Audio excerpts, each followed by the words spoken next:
If you're buying in Mijas Costa, you need to understand community fees before you sign anything. Community fees, or Gastos to Comunidad, is something you're going to hear about. And for a lot of buyers, it's a totally brand new concept. So for anyone from the United States, you're probably used to HOA fees, homeowner association fees. But for anyone else, it raises the same three questions. What am I paying for? Why does it vary so much? And how do I know I'm not overpaying? The easiest way to think about community fees is like this.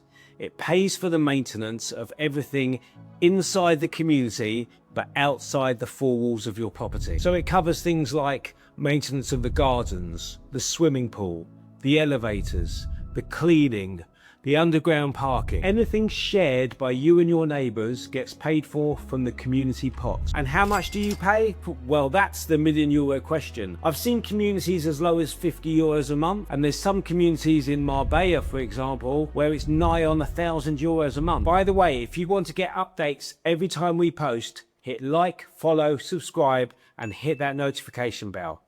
Let's get back to it. What affects the price really depends on two main factors.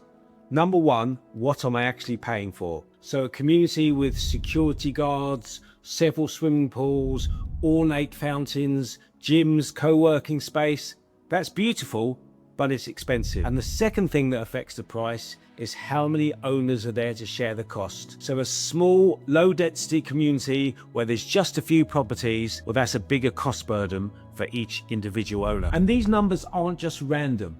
Every community will have a yearly meeting, an AGM, where the costs are reviewed, the budgets are set, and there's a vote. As an owner, you're welcome to attend, ask questions, give your input. When you found your property, as part of the due diligence process, your lawyer will request copies of the last few minutes from the AGMs. Why? To check that you're buying into a financially healthy community, and that is really important. And one thing that buyers often overlook is that communities often need to do periodic maintenance. And if there's no reserve fund in the community, well, that needs to be paid for by extra installments. So always ask your lawyer if the community already has a reserve fund. It's the best way to avoid any nasty surprises further down the line. So there you go. That's community fees. Catch us next week for another 2 Minute Tuesday.